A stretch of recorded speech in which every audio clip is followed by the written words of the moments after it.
Hey y'all, I am down here in the candy kitchen. It is getting dark outside and I've been opening mail with y'all and doing many other little videos, and I've got to get supper started. And so, making meat pies, they're famous down here in Louisiana, especially Natchitoches, Louisiana. And I get them every time I go down there with my friend Bridget. She went to college down there, so she goes down there as often as she can. And it's a wonderful little town, and they make meat pies everywhere you go. Well, I know a lot of people that make meat pies right up here where I live in Louisiana. They're so very tasty. But tonight we're in a hurry, and y'all, we are going to do something, and y'all are going to love it. It is going to be a meat pie in one pan.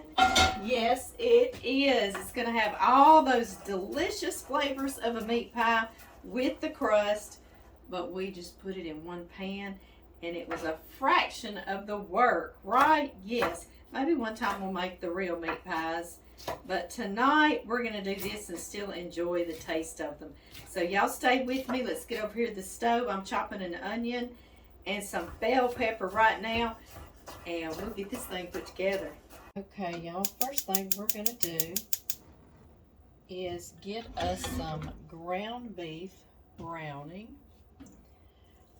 I have got 2 pounds here.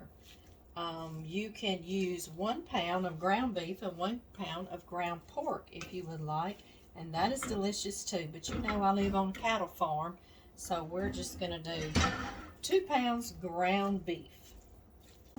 To this, we're going to add 1 teaspoon of salt, like that. We're going to add 2 teaspoons of Creole seasoning. This is my homemade, so it doesn't have salt in it.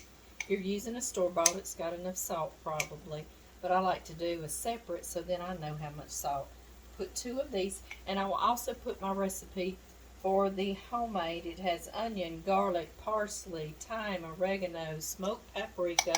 Oh, so good. Yes, we're going to do some crushed red pepper flakes, about 1/8 teaspoon or more. That's completely up to you. Some fresh ground black pepper or black pepper, whatever you have on hand. This is a melange that's got the pink and the green and the white and the red pepper in here. Oh, so very good.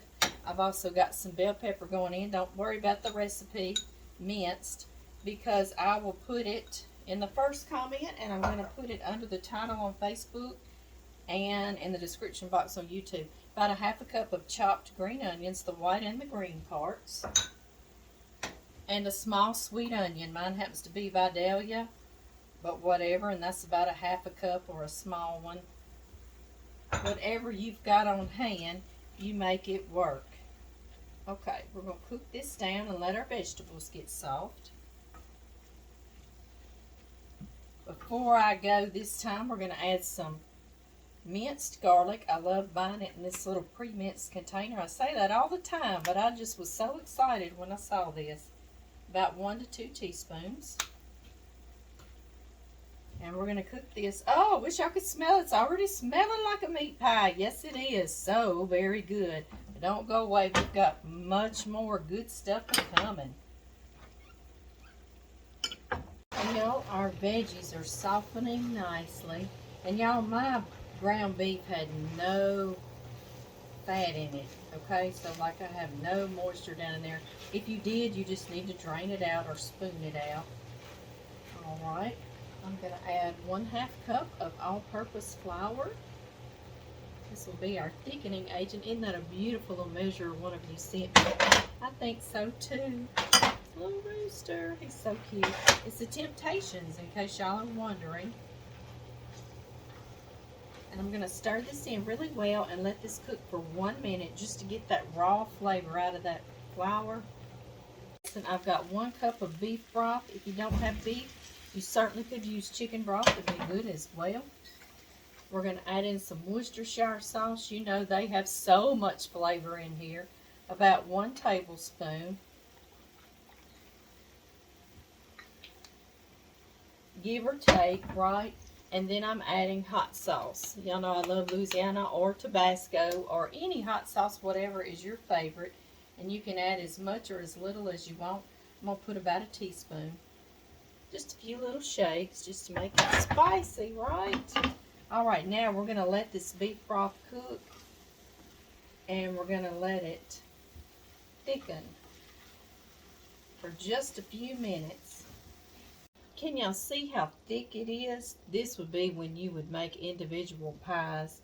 You could fry them or bake them. You see that? But we are going to cheat tonight. Yes, we are. This puff pastry. Y'all know I'm always ranting and raving. Always have you some in the freezer, okay? It's wonderful for desserts, appetizers, and even main courses, right? It's a 17.3 ounce package, and I just need one of them out of there. So let's get that out. I've let it thaw all night in the refrigerator, okay? It's in the frozen section, and so you do need it to be thawed, but still very cold, all right? So I'm going to get y'all down here and show you what we're going to do with it. Okay. It comes in these packages, and it's got these papers between them to keep it from sticking together. We need to cut ours into 9 squares, okay? So I'm going to start by just thirds like that. And then each one of these into 3 pieces. Might need to do like that.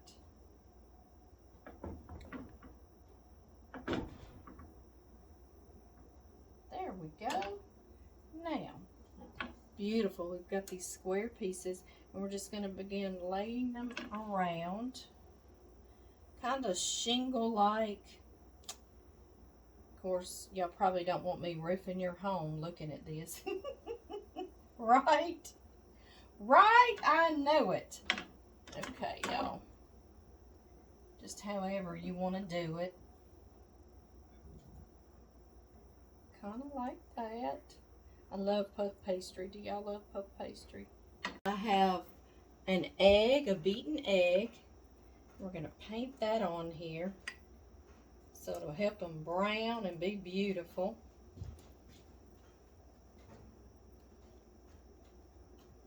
Just like this.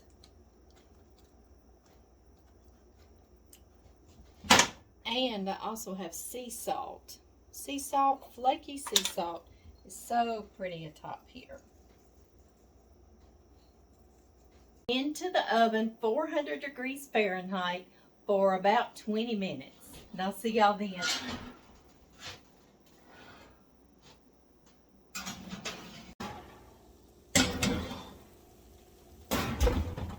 Oh, y'all, how gorgeous is this? Y'all, all we have left to do is taste. Oh my, I wish so much I could dip y'all all some of this. I do. It is hotter than a $2 pistol, I'll tell you that much. Oh my goodness. That puff pastry is so flaky and crispy. Almost like it's been fried, but it hasn't, huh? Y'all, it's still steaming. I can't do it.